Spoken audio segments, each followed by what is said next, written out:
आता कसा वाचणार?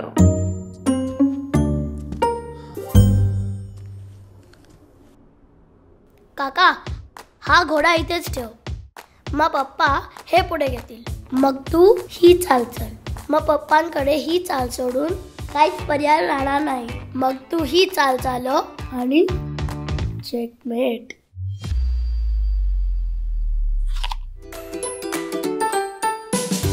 बघितलं, म्हणून मी सांगत होतो ह्याला सक्सेस अबेकसला घाल. सक्सेस अबेकसला गेल्यापासून याचा फोकस वाढलाय. रिझनिंग आणि अॅनालिटिकल स्किल सुधारलेत.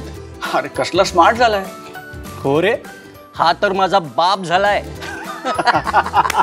बरं, by the way, checkmate. Congratulation. Thank you. आता तुमच्या मुलांना बनवा कॅल्क्युलेटर पेक्षा फास्ट